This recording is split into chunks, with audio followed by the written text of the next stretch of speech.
수요 성경 강좌, 오늘은 이제 창세기 두 번째를 시작하게 됩니다. 여러분 안녕하세요. 생방으로 진행하고 있고요. 여러분들이 이렇게 실시간으로 채팅창에 이렇게 채팅 올려주시면 또 궁금한 거 같이 고민해 볼 수 있을 것 같습니다. 현장으로 오셔서 같이 공부해도 돼요. 현장으로 오셔서 마치 방송 참여하시듯이 이렇게 테이블에 앉으셔가지고 같이 배워가면서 본문 살펴보면 좋을 것 같습니다. 네, 그러면 이제 창세기 2장 이야기 시작해 보려고 합니다. 자, 시작해 볼게요. 잠시만 펜 모드로 좀 바꿀게요. 네, 됐습니다. 자, 우리 창세기 2장 이야기를 오늘 여러분들과 같이 해보려고 하는데, 창세기 2장 4절부터 시작해 보려고 합니다. 왜 2장 4절부터 시작하게 되냐? 약간 왜 4절부터 시작하지 이렇게 이야기하실 수 있는데, 4절부터 시작하게 되는 이유부터 먼저 이야기하고 시작할게요.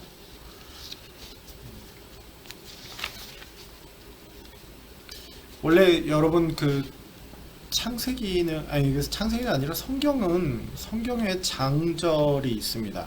그죠? 근데 성경의 장절은 처음에 성경이 쓰여졌을 때부터 존재했던 것은 아닙니다.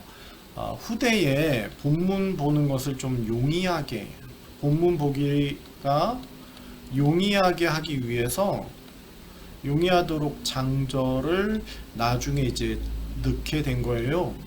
장절을 구분하는 데 있어서 여기까지가 끊어질 것 같다라고 이렇게 생각하면서 장과 절을 끊어놨기 때문에 이제 후대에서 그렇게 끊어놨기 때문에 정확하게 성경이 말하고자 하는 바대로 끊어지지 않을 수도 있습니다. 그게 창세기 1장과 2장도 약간 그런 식으로 잘못되게 끊어져 있어요. 그래서 창세기 2장 4절부터 보는 것이 올바른 이렇게 끊어서 보는 것이 될 수 있다는 얘기죠. 1장 1절부터 창세기 1장 1절부터 2장 3절까지를 한 단락으로 보고, 그리고 2장 4절부터 또 새로운 이야기로 보는 게 맞다라는 이야기입니다. 구조를 하나 보여드리려고 하는데, 네, 지우개를 좀 지워야죠. 그래도 강의를 두 번째 하니까 첫 번째보다는 조금 덜 당황하는 것 같지만 당황하고 있습니다.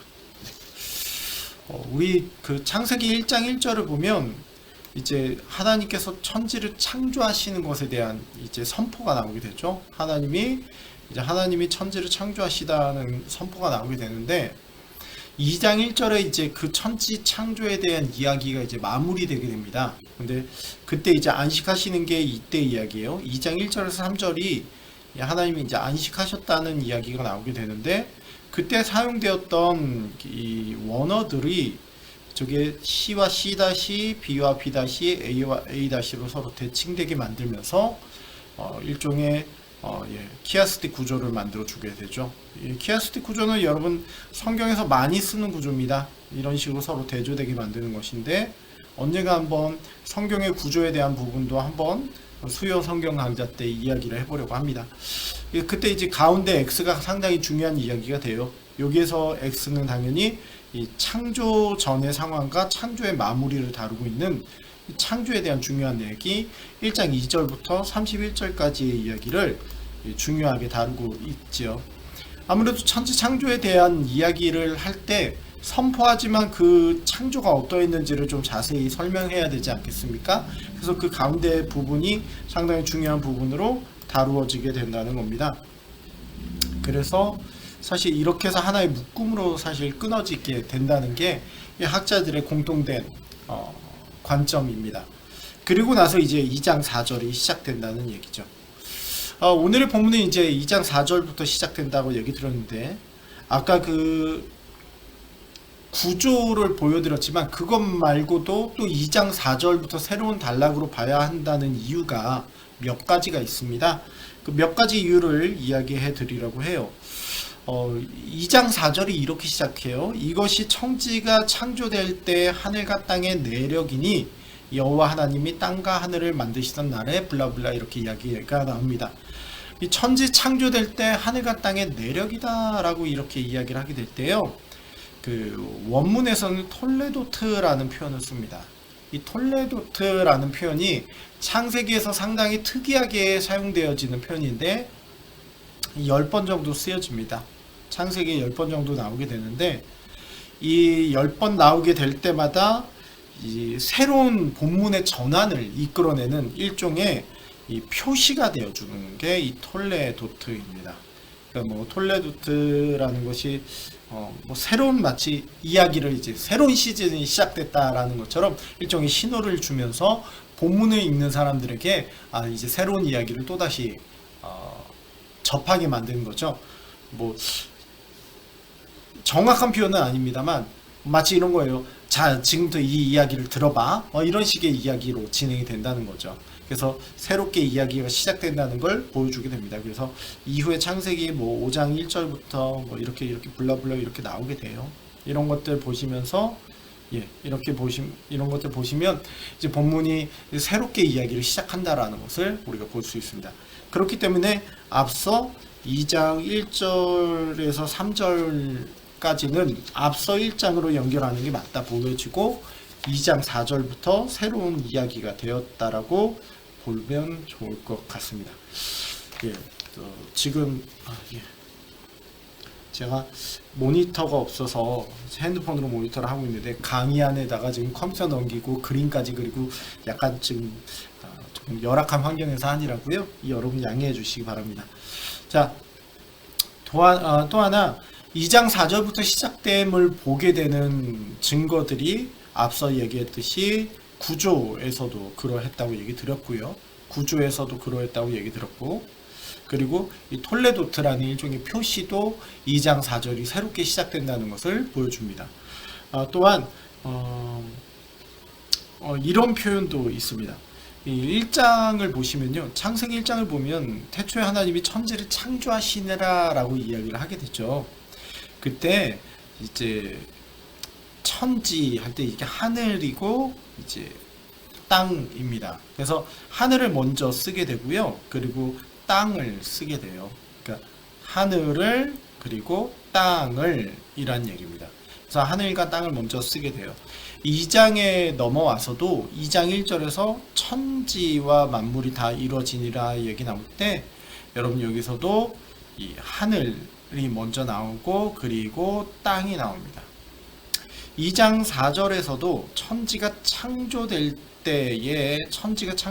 때 하늘과 땅의 내력이다 라면서 이야기를 하게 되는데, 이때도 마찬가지입니다. 하늘을 먼저 이야기되고 땅을 이야기하게 됩니다. 그런데 이제 재미있는 것이 내력이니 하면서 이제 본격적으로 이야기를 시작을 하게 돼요. 본격적으로 이야기를 할 때 땅과 하늘을 만드시던 날에라고 표현을 합니다. 이게 땅을 먼저 사용하고 하늘을 사용하게 돼요. 이제 본문에 보시면은 이제 땅, 여기 에레츠가 이렇게, 여러분 에레츠가 여기 있어요. 이렇게 똑같은 건지 보시겠죠? 알렙에다가 에레츠 이렇게 있는데 여기 똑같이 나오는 것을 볼 수 있어요. 그리고 이 하늘을 나타내는 것이 이렇게 뒤로 나오게 됩니다. 계속해서 사실 하늘과 땅 이렇게 이야기하다가 갑자기 땅과 하늘로 이야기를 바꾸게 됩니다. 그 헬라어나 히브리어나 어순이 상당히 중요합니다. 강조하고자 하는 것을 먼저 말하게 되어 있거든요.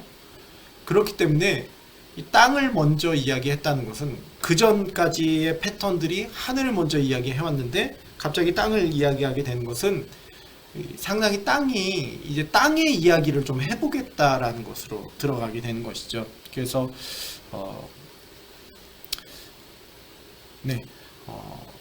땅 이야기를 지금부터 이제 들려주겠다 하면서 이제 조금 더 창조에 대해서 얘기를 할 때 땅에서 무슨 일이 일어났는지를 조금 이야기하겠다. 그런 식으로 이제 다가오게 된다는 겁니다. 또 하나의 증거가 있습니다. 세 번째 증거가 있는데요. 사실 창조 기사를 보면 사람에 대한 창조 이야기가 상당히 중요하게 다루어집니다. 우리가 1장을 보셔도 아시겠지만 이 사람은 하나님의 형상대로 창조가 되어져요. 그런데 다른 생물들은 하나님의 형상을 닮았다는 표현이 나오지 않습니다. 그저 종류대로 창조되었다고 나오죠. 또한 사람을 창조할 때 의사, 목적, 모양 등이 나옵니다. 이렇게 사람을 창조하자 무엇을 위해서 어떤 모습으로 해야 될지를 다 이제 하나님이 이야기를 하십니다. 그런데 다른 생물에 대해서는 그런 이야기 언급하지 않습니다. 또한 의논하는 부분이 있습니다. 이 사람을 우리의 형상대로 사람을 만들자 이렇게 말씀하신 것이 있는가 하면 이 다른 생물들에게는 그냥 있으라 해서 하나님이 그렇게 만드시는 것을 볼 수가 있어요. 이런 것들을 보게 되면 창세기 창조기사에서 사람에 대한 비중이 상당히 큼을 우리가 볼 수 있습니다. 글자 왜 이래요? 네. 사람 비중이 아주 크다는 것을 볼 수 있습니다. 또한 본문의 양도 그렇습니다. 다른 생물들에 대해서 이야기할 때는 그저 거의 그냥 한 번 언급하고 넘어갑니다만 이 본문에서 이제 많이 언급하게 되는 게 이제 창세기에서 사람에 대해서 많이 언급하죠. 1장 26절에서 29절까지 사람의 창조에 대해서 무려 4절을 사용해서 이야기를 합니다. 근데 이것으로 모자라서 또 2장에 가서도 사람의 창조에 대한 이야기를 또 다룬다는 거예요. 그만큼 사람에 대해서 강조하고 있다는 것인데 이게 창세기 2장 4절이 이제 인간에게 말 그대로 집중하는 창조 기록이 되고 있다라는 것이죠. 네. 이게 왜 이렇게 원래 처음부터 나와야 되는데 안 나오고 이제 나오네요. 어쨌거나 그러한 이유들 앞서 다시 한번 정리를 해보면 일단 구조 자체가 앞선 창세기에 대한 구조 자체가 1장 1절부터 2장 3절까지 하나의 구조를 만들고 키아스틱 구조를 만듭니다. 그래서 이야기가 끊어짐을 보여주고 또한 2장 4절에서 이 내력이네 할 때 이 톨레도트라는 이 단어를 넣으면서 일종의 새로운 시작임을 또 보여주죠. 또한 이 땅과 하늘과 땅에 계속된 강조여서 갑자기 이제 땅에 대한 강조로 나오게 된다는 거죠. 이제 땅에 대한 이야기를 해보겠으니 잘 들어보라. 그렇게 이야기하는 것과 마찬가지입니다. 마지막으로 네 번째로 인간에 대한 이야기를 이제 집중적으로 더 다루게 된다는 거죠. 앞서 1장에서는 모든 만물에 대한 창조 이야기를 만물에 대한 창조 이야기를 다루게 된다면 2장에서 다시 한번 인간에 대한 이야기를 인간 창조에 대한 이야기를 집중적으로 다루고 있다라는 거. 이런 것들을 보게 되면 상당히 2장 4절부터 이제 새로운 이야기를 우리에게 들려주는구나. 우리가 이것을 알 수 있다는 겁니다. 자, 그러면 이제 그 이야기에 인간에 대한 이야기를 하려고 하는데 창세기가 인간에 대한 이야기를 하려고 하는데 그럼 무슨 이야기를 하려고 하느냐? 처음에 무엇을 이야기할까 했을 때 이 5절이 상당히 주목할 만합니다. 5절을 보면요, 땅을 갈 사람이 없었답니다. 땅을 갈 사람이 없었기 때문에 이 사람이 만들어지게 돼요. 그러니까 여기 보면 이제 아인이라는 히브리어가 나옵니다. 이 아인 다음에 이제 문장이 이어지게 돼요. 땅을 경작하다라는 이야기가 나오게 되는데 이것을 위해서 이제 자연스럽게 이 토지를 경작할 사람이 없다 보니 토지 경작할 사람이 없다 보니 자연스럽게 밭에 초목도 없었고 채소도 없었다는 거예요. 그래서 이 모든 것들 하나님이 만드신 땅을 관리할 사람의 창조 이야기가 나오게 된다는 겁니다. 자연스럽게 이 토지를 경작할 사람 이야기가 나오죠. 특별히 좀 재밌는 표현이 있어요. 토지라는 것이 여러분 이 히브리어에서 토지라는 것이 이 부분입니다. 아담, 하아다마입니다. 토지를입니다. 이게 땅을입니다. 땅을 이게 목적어고요. 이게 땅이에요. 그러니까 아다마라는 말인데 많이 들어보지 않았습니까? 아다마 어디서 많이 들어봤죠? 바로 사람의 이름이 이 아담 맨 처음에 만들어진 사람 이름이 아담이죠. 그러니까 그의 이름을 통해서도 사실은 목적이 명확하게 등장하게 되는 겁니다. 이 토지를 경작할 사람, 바로 그 아담을 하기 위한 아담이 등장하게 된다는 것이죠. 자, 그런데 이 아담을 그러니까 사람을 창조하신 이제 하나님께서 애초에 사람을 창조하실 때 분명한 목적을 가지고 창조하셨어요. 하나님이 애초에 만드신 이 모든 만물들을 다스리게 할 존재로 사람을 창조하셨죠. 이미 1장에서도 다루고 있는 이야기예요. 그 이야기를 다시 여기서 다루는 겁니다. 사람에게 분명한 소명이 있습니다. 그래서 여러분들 모두에게, 우리 모두에게는 다 소명이라는 것이 있다는 걸 기억해야 됩니다. 하나님이 애초에 사람을 만드실 때부터 분명한 목적을 가지고, 사명을 가지고 만드신 거죠. 그가 무엇을 해야 할지. 여러분들도 마찬가지예요. 이 땅에 하나님 보내셨을 때 하나님 맡기신 분명한 사명, 소명이 여러분들에게 있다라는 겁니다. 이것을 창세기 2장에서 너무 잘 보여주고 있는 장면이죠. 물론 1장에서도 잘 보여주고 있지만요. 그렇게 사람을 창조를 하게 될 때 이 사람을 어떻게 만들게 되냐? 그 부분을 이야기를 합니다. 앞서 1장에서는 그거를 이제 상세하게 이야기하지 않죠. 그런데 이제 2장에서는 사람의 창조에 대해 집중하다 보니 이제 사람을 어떻게 만드는지를 이야기하게 됩니다. 어떻게 만들게 됩니까? 땅의 흙으로 만든다는 거예요. 이 땅의 흙으로 만들게 된다라는 부분이요. 이 부분인데, 아파르 민 하아다마 예입니다. 땅의 흙으로 만들었다. 근데 사실 이제 땅의 흙으로 이렇게 표현이 되지만 좀 원문적으로 표현을 하려면 그 흙의 먼지로 이렇게 이야기할 수 있습니다.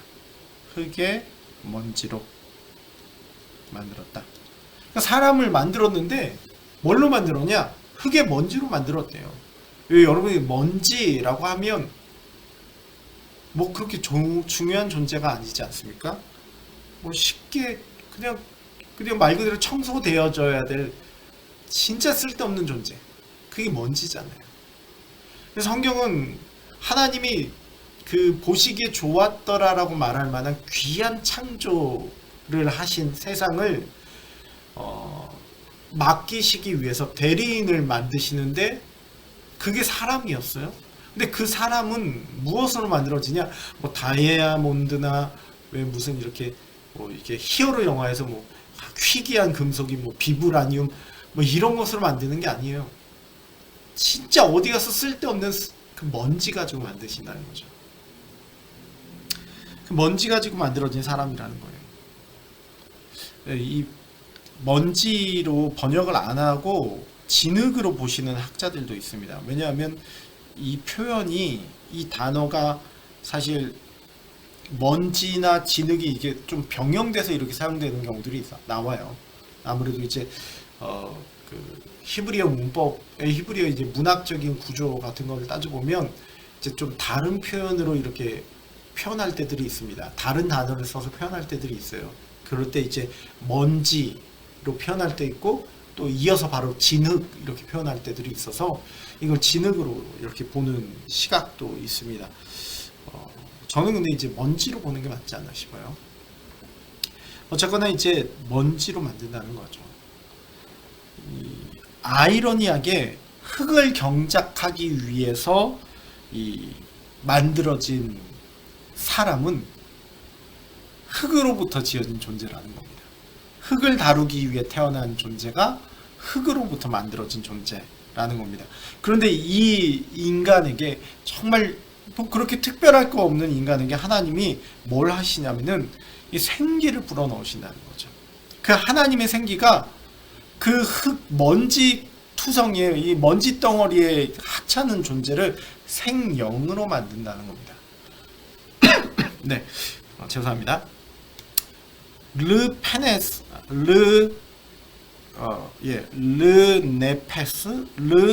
르네페스 하야. 네. 죄송합니다. 르네페스 하야라는 거예요. 이게 뭐냐면 영어로 하면 이럽니다. living being. 살아있는 존재. 그걸로 만든다는 거예요. 제가 살에 걸려가지고 죄송합니다. 살아있는 존재로 만든다는 겁니다. 쓸데없는 먼지 덩어리를 하나님의 그 생기가 살아있는 존재로 바꿨다는 것. 성경은 이걸 우리에게 강조하고 있다는 거예요.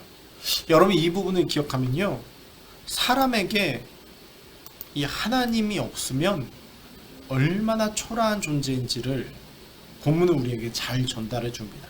우리가 깨달아야 돼요. 사실 우리의 인생은 하나님 없이는 정말 초라하기 짝이 없는 존재라는 겁니다. 그저 먼지 같은 초라하기 짝이 없는 존재. 우리에게 하나님이 계시기에 비로소 우리는 살아있는 존재가 된다라는 것. 여러분 이 부분을 기억해야 되지 않나 싶습니다. 그래서 셰일 해머라는 학자는 이걸 이렇게 이야기합니다. 인간은 하늘의 피조물로 시작하지 않았고 땅의 먼지로부터 만들어졌다라는 겁니다. 사람이 어떤 존재냐? 하나님이 귀한 일을 맡기시기 위해서 창조하신 존재이지만 하나님을 빼면 그저 먼지 투성이라는 겁니다. 이 부분을 우리가 정확하게 기억해야 되지 않을까 싶습니다. 자, 그렇게 창세기 2장은 사람을 창조하는 것에 대해서 집중적으로 우리에게 알려줍니다. 그래서 사람이 어떤 존재인지를 우리에게 말해줘요. 그 이야기가 이제 7절까지 이야기가 나오고 나서 8절부터는 에덴 동산에 대한 이야기로 약간 전환을 시켜버립니다. 여러분 이 에덴 동산 이야기가 이제 8절부터 이제 좀 중심적으로 사람과 에덴 동산 이야기가 이제 같이 나오게 돼요. 사람과 에덴 동산 이야기가 이제 함께 다루어지게 되는데 이제 8절의 시작이 이렇죠.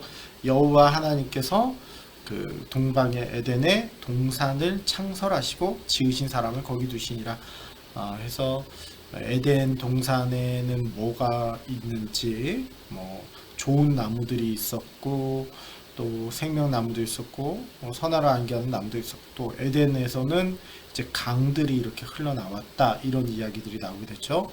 그리고 나서 하나님께서 이 에덴 동산에 사람을 두어서 경작하게 했고 하나님이 명령하셨는데 그 명령은 뭐냐? 선악을 알게 하는 나무는 먹으면 네가 죽는다 라는 명령하셨다 라는 이렇게 본문으로 나옵니다. 근데 제가 이 본문을 보니까 구조가 나오더라고요. 성경에서 이제 성경에서 흔히 쓰는 문학적 구조입니다. 그래서 그 구조가 발견이 되는데요. 이 에덴 동산의 위치가 나오게 됩니다. 동방의 에덴의 동산을 창설했다라고 얘기하게 돼요. 근데 이제 에덴 동산과 관련된 지역 이야기가 이제 또 다시 한번 여기서 나오게 되죠. 강이 에덴에서 흘러나와 동산을 적시면서 그 강은 어떻게 흘러갔다라고 이야기를 하게 됩니다. 그래서 이 에덴 동산과 지역 이야기가 여기에 한번 나오고 여기서 또 한번 나오게 됩니다. 그리고 나서 에덴 동산에 사람을 주어 두셨다라는 두시니라라는 사람을 두셨다는 얘기가 여기서 또 나오게 됩니다. 사람을 두었다라는 거죠. 애초에 하나님이 사람을 지으셨을 때 뭘 하려고 지으셨나요? 그 땅을 경작하고 다스리게 하려고 지으셨죠. 그 사람을 에덴 동산에 두셨고 여기서도 당연히 두시면서 경작하고 지키게 합니다. 또한 에덴 동산에는 뭐가 있냐? 나무가 있는데 먹기에 좋은 나무들이 있는데 선악을 알게 하는 나무도 있고 생명나무가 있다 그랬어요. 여기서도 마찬가지입니다. 이 먹는 나무의 열매를 먹는 이야기가 나와요.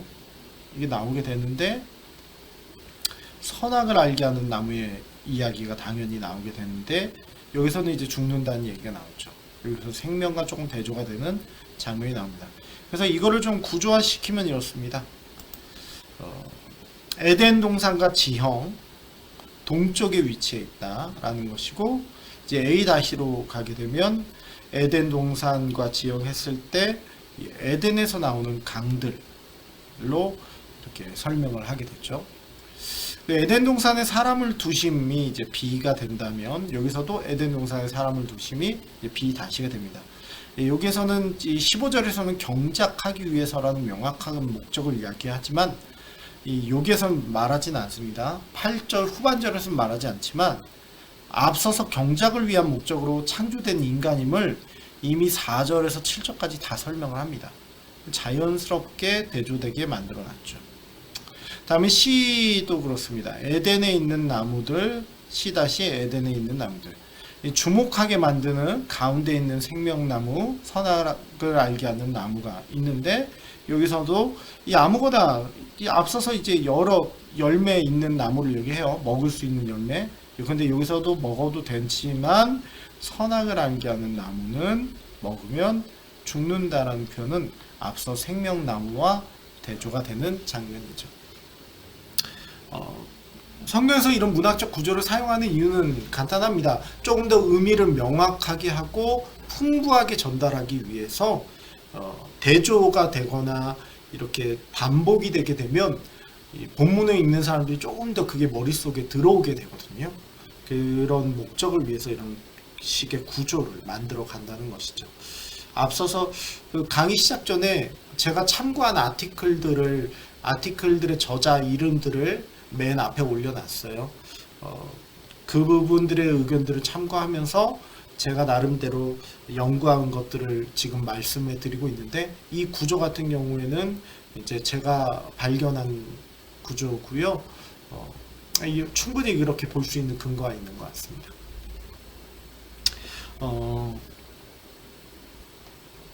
그 얘기를 조금 해보도록 할게요. 그 에덴 동산 이야기를 좀 해볼게요. 옛날에 뭐 이렇게 인디아나 존스 같은 그런 식의 영화들, 제가 옛날 사람이라 인디아나 존스 얘기가 나오는데 뭐 그런 영화들 보면 뭐 이제 뭐 내셔널 트레저인가요? 뭐 그런 영화들 보면 에덴 동산의 위치 막 이런 것들을 조금 막 다루려고 하잖아요. 뭐 캐리비안의 해적 이런 데서도 에덴 동산 이야기 나오는 걸로 제가 기억하는데 에덴 동산의 위치가 어디일까? 뭐 그런 것들 사람들이 이제 쓸데없이 생각을 합니다. 사실 이 시간에는 창세기 2장의 웬만한 이야기들, 이슈들을 다루어 보려고 하다 보니 에덴 동산 위치 이야기도 조금 다루면 재밌을 것 같기는 합니다만 제가 성경 지리적인 관점으로 얘기 드리면 에덴 동산 위치 모릅니다. 알 수가 없어요. 왜냐하면 죄송합니다.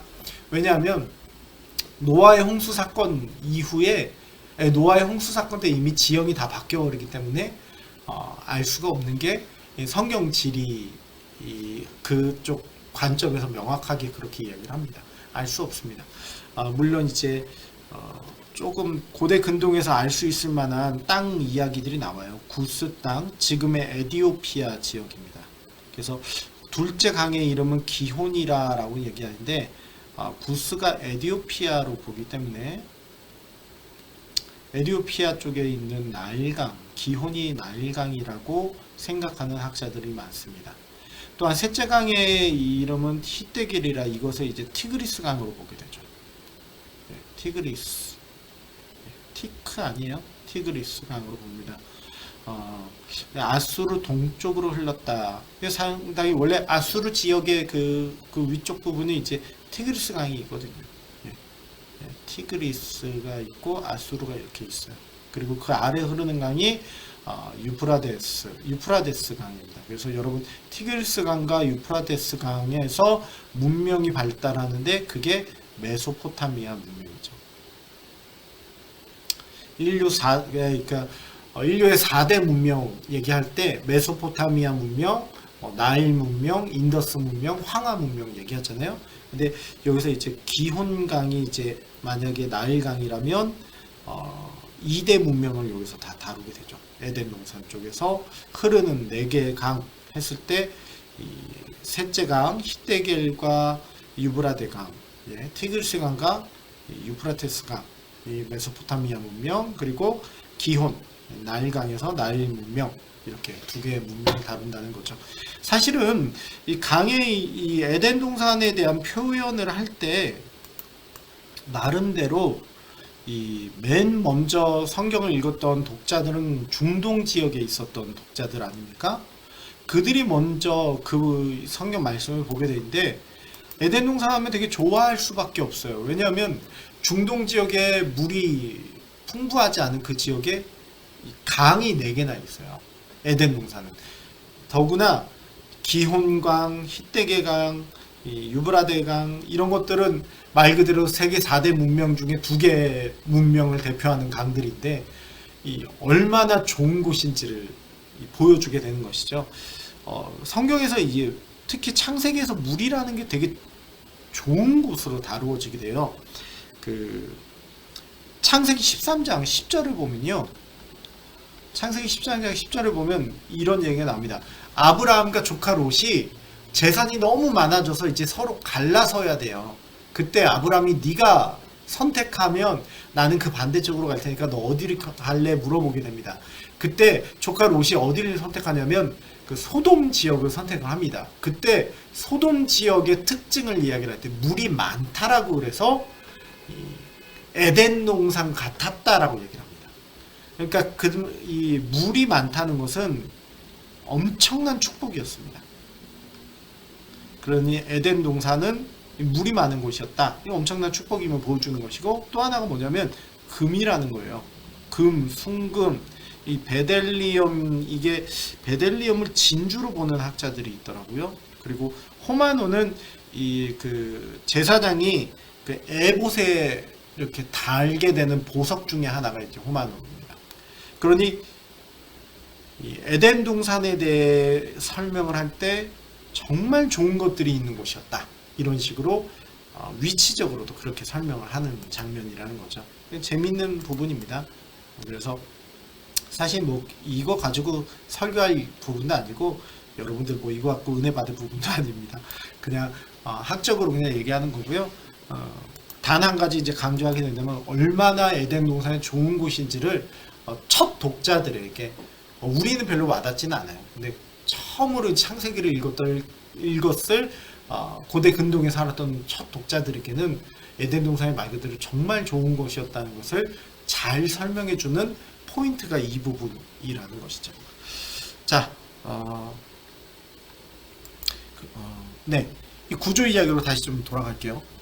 이 본문이 이 에덴 동산과 아담에 대한 이야기를 할 때 하나님 그렇게 좋은 곳에 아담을 두었다는 이야기예요, 결국에. 근데 이제 에덴 동산에 사람을 두셨다라고 얘기를 해요. 근데 사실은 여기에서 두셨다라는 표현과 여기서 두셨다라는 이 히브리어가 좀 다른 히브리어를 씁니다. 여기 뒤에서 쓰는 히브리어가 야나흐라는 이제 히브리어를 이제 사용하게 됩니다. 본문에서는 이렇게 사용을 해요. 한번 가보도록 본문 보여드릴게요. 여기 있습니다. 그래서 이제 두었다라고 얘기가 되는데 이게 읽을 때는 이렇게 읽어야죠. 바야니 헤후, 바야니 헤후라는 건데 제가 뭐 약간 이게 뭐랄까요? 이렇게 음이나 이런 높이 이런 거 잘 못해요. 바야니 헤후라는 건데 이것의 원문이 야나흐라는 거예요.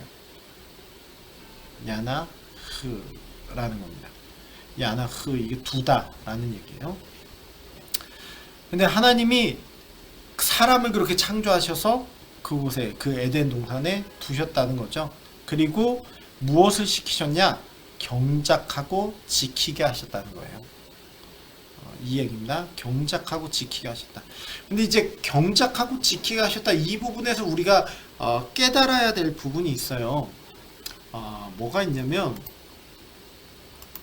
학자들이 이야기하는 건데 여러분 정말 집중해서 들어봐야 될 중요한 얘기입니다.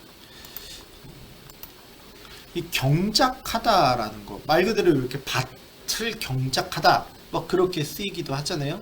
근데 이 경작하다라는 표현은 그 당시 구약에서 레위인들이 하나님을 섬길 때도 같은 단어를 씁니다. 무슨 얘기인지 아시겠죠? 그러니까 레위인이 하나님을 섬기고 예배하고 섬기다, 하나님을 섬기다 표현할 때 이 경작하다, 이 단어를 사용을 해요. 그러니 레위인이 종교적인 행위로서 예배하는 것이죠. 예배라는 것이 모두 결국에는 하나님을 섬기는 거니까요. 이거나 그냥 일반인들이 이 상업적 행동이라 그래야 되나요? 상업적 행위로서 밭을 가는 거나 같은 단어라는 거예요. 지키게 하다라는 것도 마찬가지입니다. 이것도 상당히 종교적으로 쓰여지는 단어입니다. 그래서 뭐랄까, 율법을 지키는 거나 뭐 부정으로부터 지키는 거, 이런 거 할 때 이 단어를 쓰기도 합니다. 이 단어를 사용을 하기도 해요. 결국엔 그래서 이제 이 창세기 2장에 사람을 창조하신 부분에 있어서 아담이 했던 것, 밭을, 에덴 동산을 경작하고 지키게 했다는 이것을 이렇게 좀 예배적으로 해석하는 분들이 있어요. 그러니까 아담을 하나님이 일종의 제사장으로 만드셔서 하나님 섬기게 하려고 했다. 그래서 예배 쪽으로 이야기하는 분들이 있습니다. 뭐 틀린 말은 아니기도 해요. 그렇게 볼 수도 있습니다. 그렇지만 저는 이렇게 해석하고 싶어요. 경작하고 지키게 하는 것이나 아까 하나님 예배하는 것이나 같은 단어라고, 같은 표현들을 사용한다고 했죠. 여러분의 일에 있어서요, 영성이라는 게 있습니다. 교회에서 하나님을 섬기고 나아가는 거, 교회에서 여러분이 뭐 교사로 봉사하시든 청소를 하시든 뭘 하시든 그 섬기는 것이나, 여러분의 생업터에 나아가셔서 여러분들 각자가 주어진 그 직장에서 여러분의 일을 해나가는 것도 결국에 하나님이 창조하신 모든 세상에서, 하나님 창조하신 이 세상에서 하나님이 원하시는 거룩한 사명이라는 거예요. 교회에서 이게 제일 부끄러운 게 그겁니다. 직장에서 일하다가 뭐 교회에서 부르면 다다닥 달려와야 된다. 1순위는 교회 일이다, 2순위는 직장 일이다. 이거 아니라는 거죠. 하나님은 각자에게 그 주신 그 일, 여러분들이 직장이라는 것은요, 여러분 직장이라는 것은 이렇게 정의할 수 있어요. 다른 사람에게 유익을 주는 것으로 돈벌이 하는 게 직장이에요. 여러분 깡패를 직장이라고 말하지 않습니다. 여러분 유익을 주는 것이에요. 그런데 하나님이 온 세상을, 우리를 창조하시 다스리게 하시게 했다는 거죠. 이 땅을 다스리고 정복하게 하셨어요. 여기에는 우리의 문화적인 명령이 들어갑니다. 우리가 어떻게 해야 될지에 대한 것이 들어갑니다. 여러분들이 하시는 일들 자체도 하나님 기뻐하시는 거룩한 사명이라는 겁니다. 예, 그러게 그거예요. 레위인들은 하나님을 섬기면서 그렇게 나아가는 것도 그게 일의 영성인 것이고, 여러분들이 그 각자 직장에서 정말 하나님 보시기에 정직하게 일하는 것도 일의 영성이라는 겁니다. 남 속이지 마시고, 속이는 점 사용하지 마시고 정직하게 일하시는 것, 그게 하나님 기뻐하시는 거룩한 섬김, 하나님을 향한 섬김, 그렇게도 볼 수 있다는 겁니다. 또 하나 이 본문이 우리에게 보여주는 게 있어요. 그게 뭐냐면 앞서 에덴 동산이 정말 좋은 곳이라고 얘기했잖아요. 그래서 우리 흔히 천국 할 때 에덴 동산 이렇게 얘기합니다. 근데 왜 우리 또 흔히 천국 하면요, 여기가 낙원이네, 여기가 파라다이스네, 여기가 천국이네, 그럴 때 뭐 어떤 곳 생각합니까? 막 코발트빛에 바다가 있고 해먹 위에서 이렇게 뭐 이렇게 선텐 즐기고 아무것도 안 하면서 이렇게 막 음료 마시고 맛있는 거 먹으러 다니고 그런 것처럼 이해하는데, 에덴 동산은 뭐 하는 곳이었냐면 결국에 일하는 곳이었다는 거예요. 일의 영성이라는 것을 잘 기억하셨으면 좋겠습니다. 데살로니가 후서 3장 10절에서 12절에 우리에게 뭐라고 권면을 하냐면, 누구든지 일하기 싫어하는 것은 먹지도 말라. 우리가 들은즉 너희 가운데 게으르게 행하여 도무지 일하지 아니하고 일을 만들기만 하는 자들이 있다니, 이런 자들에게 우리가 명령하고 주 예수 그리스도 안에서 권하기를 조용히 일하여 자기 양식을 먹으라 하노라. 여러분, 일에 대한 영성을 기억해야 된다는 거죠. 하나님께서는 분명히 그 좋은 에덴 동산, 앞서 에덴 동산에 있어서 그 4개의 강 이야기를 했지 않았습니까? 또 금이나 각종 보석 이야기를 했어요. 그만큼 좋은 것도, 더구나 이 각종 열매들도 있습니다. 먹을 수 있는 좋은 열매들도 가득한 곳이에요. 그렇지만 하나님께서는 우리에게 일에 대해서 이야기한다는 거죠. 놀고만 있는 거, 그게 낙원은 아니라는 거예요. 하나님 원하시는 건 그건 아니라는 거예요. 특별히 일의 영성을 기억해야 되면서, 아까 이 두어라는 단어를 제가 얘기했는데, 이 두어 단어가, 이 두다라는 단어가 이 야나흐라는 게 일종의 원형의 단어라고 얘기하지 않았습니까? 그러니까 야나흐가 이렇게 쓰이는데, 이거는 두다라고 얘기를 하게 됐지만 기본형은 뭐냐면 쉬다라는 얘기예요. 그러니까 경작하면 지키는 건 일이죠. 근데 여기서 기본형으로 따지면 쉬다가 됩니다. 그러니까 일과 쉼이라는 것이 어울려지는 것이죠. 이걸 먼저 보여주신 분이 하나님이세요. 하나님께서 창세기 1장 1절에서 2장 3절까지를 통해서 보여주신 게 일과 쉼이었습니다. 하나님이 하나님의 대리인으로서 사람을 창조하실 때 그 사람 또한 일과 쉼을 행하면서 하나님 닮은 모습이 되는 것이죠. 그래서 하나님의 대리인, 이런 부분들을 잘 보여준다는 겁니다. 창세기 2장은 상당히 그렇게 이상적이고 좋은 모습을 우리에게 알려주며, 우리가 어떤 것을 추구하는 것이 하나님이 기뻐하시는 일인지를 잘 보여준다는 것, 우리가 깨달을 수 있을 것 같습니다. 자, 이제 마지막으로 이 부분 얘기하고 마무리하려고 하는데요. 하나님이 그 사람에게 이제 그 에덴 동산에, 이 부분 다시 한번 좀 얘기할게요.